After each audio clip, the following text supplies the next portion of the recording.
Hello everyone, welcome to my channel. Students, today's topic is starters, absolute phrases asked in the bank PO examinations. यदि आपको PO में selection पाना है तो please watch the video till the end. आइए topic शुरू करने के पहले इस वीडियो को लाइक कर लें, मेरे चैनल को सब्सक्राइब कर लें, साथ साथ बेल आइकन को प्रेस कर लें ताकि आपको लेटेस्ट नोटिफिकेशंस मिलते रहें। एब्सोल्यूट फ्रेजेस हैं क्या? ये आपके सेंटेंसेस को कंबाइन करने में स्टार्टर की भूमिका कैसे निभाते हैं?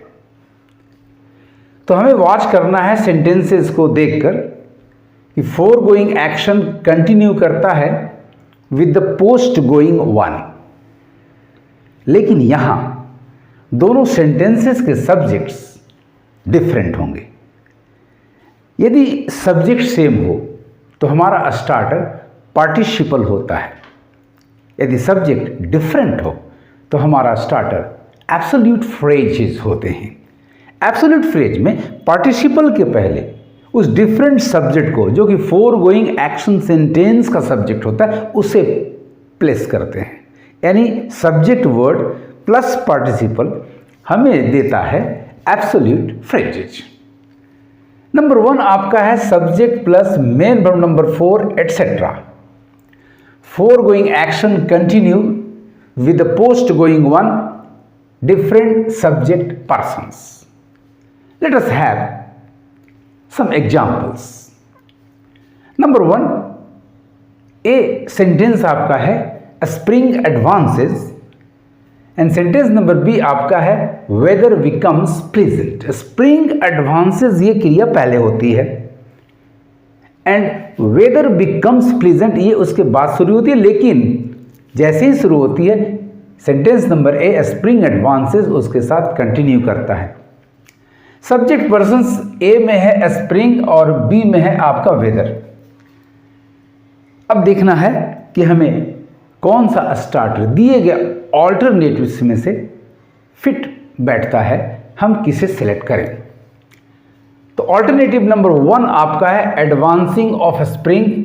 हमें चाहिए subject word plus present participle verb, that is the ING verb etcetera, यानी नंबर 1 आपका एलिमिनेटेड हो जा रहा है। ऑल्टरनेटिव नंबर 2 आपका स्प्रिंग एडवांसिंग, बिल्कुल सही, बिल्कुल करेक्ट ऑल्टरनेटिव है spring advancing weather becomes pleasant, यानी ऑल्टरनेटिव नंबर 2 आपको फिट बैठ रहा है दोनों सेंटेंसेस को कंबाइन करने के लिए स्टार्टर के रूप में। अब ऑप्शन जो दिए गए हैं उन्हें एग्जामिन करें और फाइंड आउट करें कि हमें ऑल्टरनेटिव नंबर 2 किस में प्राप्त होता है। तो ऑप्शन नंबर ए है only one, no, one is already eliminated. B आपका है ओनली 2, बिल्कुल करेक्ट आंसर है, इसे मार्क कर लें आप। सी आपका है बोथ 1 एंड 2 नॉट पॉसिबल, चूंकि 1 एप्लीकेबल है नहीं। एंड एक ऑप्शन आपको चाहिए नंबर बी, अतः number D none of these B easily eliminated हो गया। सेकेंड एग्जाम्पल लेते हैं। सेंटेंस नंबर ए आपका है the father was sitting in the room. Sentence number B आपका है she did not dare to go out, यानी शुरुआत हुई, एक्शन जो फर्स्ट हुआ, फोर गोइंग एक्शन आपका है father was sitting in the room. Following action आपका है she did not dare to go out, लेकिन जब वो बाहर जाने की हिम्मत नहीं की तो first action his father's sitting in the room continues. Different subject आपका है फादर, तो हमें स्टार्ट करना है फादर प्लस पार्टिसिपल से, the father sitting in the room. Late us examine both the alternatives. Alternative number 1 आपका है सिटिंग इन द रूम, ये तो सेम सब्जेक्ट पर्सन के लिए लागू होगा, अतः एलिमिनेटेड। सेकेंड आपका है the father sitting in the room, बिल्कुल करेक्ट है, यानी we have to find out the option containing alternative number 2। Let us examine the options. Option number A आपका only 1, no, eliminated. Option number B है only 2, बिल्कुल correct. Option number 3 both 1 and 2 eliminated. Option number D भी applicable नहीं होगा, none of the. The right answer is thus number B, only 2।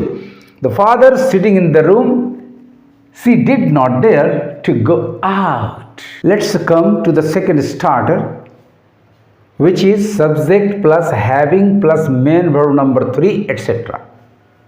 कब इस starter का प्रयोग होगा? When the foregoing action doesn't continue with the postgoing one. जो foregoing action postgoing के साथ कंटिन्यू नहीं करता, अर्थात foregoing समाप्त हो जाता है, तब postgoing शुरू होता है। Different subject persons. Let us have some examples. Sentence number A आपका है द सन रोज, सूरज उगा। सेंटेंस नंबर बी आपका है वी स्टार्टेड आवर जर्नी। तो पहले सूरज का उगना होगा और तब हमारी यात्रा का आरंभ होगा। सूरज उगना कंप्लीट होगा तब यात्रा आरंभ होगी। ऐसा नहीं कि सूरज उगना शुरू करेगा और उगता रहेगा, यानी फोर गोइंग एक्शन आपका कंटिन्यू नहीं करता है sentence number B post going action के साथ। तो हमारा पार्टिसिपल होना चाहिए, हमारा पार्टिसिपल एब्सोल्यूट फ्रेज के रूप में होना चाहिए, यानी subject plus having plus main verb number 3 etcetera. देखें दिए गए ऑल्टरनेटिव्स 1 and 2 में से कौन सही फिट बैठता है। तो ऑल्टरनेटिव नंबर 1 है द सन राइजिंग, नो ये तो कंटिन्यूटी दिखलाता है, so this is eliminated. Alternative number 2 आपका द सन हैविंग राइजन, बिल्कुल करेक्ट स्टार्टर है। Now let us examine the options. Option number A only 1, no 1 is eliminated, so this is not possible. B only 2, 2 is the correct option, correct alternative, so mark it as your answer. Either 1 or 2, या तो 1 या तो 2, ये संभव नहीं है क्योंकि हमारा 2 ही केवल सही ऑप्शन होगा, 1 नहीं होगा। So eliminated, none of these, इनमें से कोई नहीं, ये भी आपका एलिमिनेटेड हुआ। So the right answer is number B, only 2, the son having risen we started our journey. Let us have another example. Sentence number A है Mona left the party. Sentence number B we tried to know the reason, यानी foregoing action आपका हुआ मोना का party छोड़कर चले जाना, और जब ये हो गया तब हम लोगों ने कोशिश की आखिर क्यों गई। सब्जेक्ट पर्सन्स डिफरेंट हैं, तो हमारा पार्टिसिपल होना चाहिए एब्सोल्यूट फ्रेज के रूप में, Mona having left the party. आइए दिए गए ऑल्टरनेटिव्स में हम देखें कि ये कहाँ मिलता है। तो 1 है मोना हैविंग लेफ्ट, बिल्कुल करेक्ट। 2 है वी हैविंग ट्राइड, ये तो पोस्ट गोइंग एक्शन है, ये स्टार्टर होगा नहीं, so eliminated. Now let us examine the options. Option number A only 1, बिल्कुल correct, mark it as your answer. Only 2, option number B eliminated, 2 होगा नहीं। Neither 1 nor 2, no we have already selected option number A only 1, अतः ये भी eliminated हुआ। Both 1 and 2 it is also not possible, hence the correct answer is, my dear students, option number A only 1, Mona having left the party we tried to know the reason. Now is the turn of the third starter.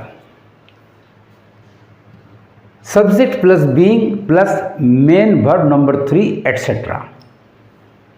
Conditions कब use करेंगे आप? Four going action passive, यानी पहले होने वाली क्रिया passive होनी चाहिए। इनकम्प्लीट अधूरी, और continuing with the post going, या तो अधूरी हो या पोस्ट गोइंग एक्शन के साथ कंटिन्यू करे। Subject persons different. Let us see an example. Sentence number A, the college will be closed. The action of the college closure is incomplete, यानी अभी यह होना बाकी है। Sentence number B, the students will go home. अब जब action number A होगा तभी एक्शन नंबर बी पॉसिबल है, यानी हमारा स्टार्टर होगा द कॉलेज बीइंग क्लोज्ड। अब देखते हैं दिए गए ऑल्टरनेटिव्स को एग्जामिन करके कि ये किस नंबर में आता है। ऑल्टरनेटिव नंबर 1 है आपका द कॉलेज बीइंग क्लोज्ड, बिल्कुल करेक्ट है स्टूडेंट्स, मार्क कर लें आप इसे, यही आपका सही ऑप्शन होगा।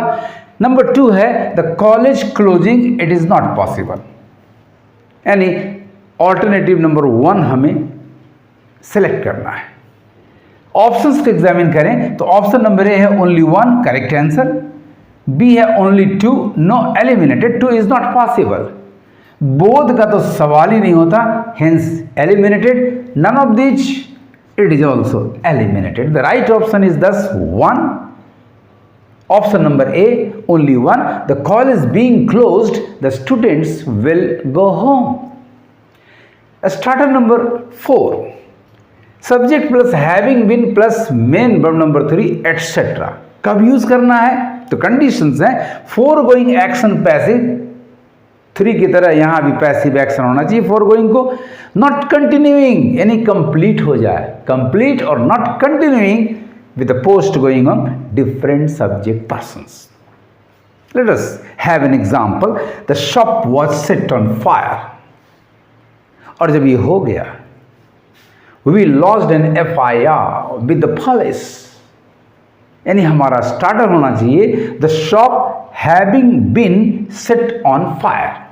देखते हैं किस ऑल्टरनेटिव में आता है ये। ऑल्टरनेटिव को देखें तो नंबर 1 आपका the shop having been set on fire बिल्कुल करेक्ट है।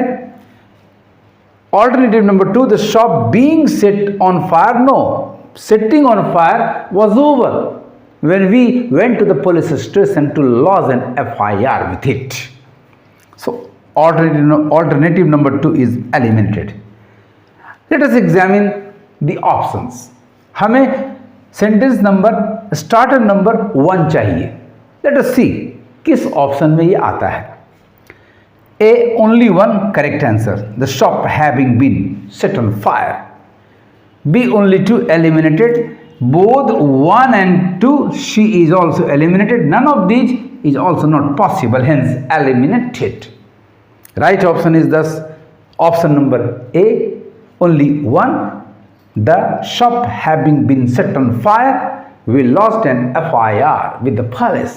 it's very easy, don't get nervous, have a good knowledge of English grammar, examine the starters, then the given alternatives, then the options and find it out। आपको मेरा ये video कैसा लगा comment करेंगे और ज़्यादा से ज़्यादा शेयर करेंगे। Thank you for watching my video.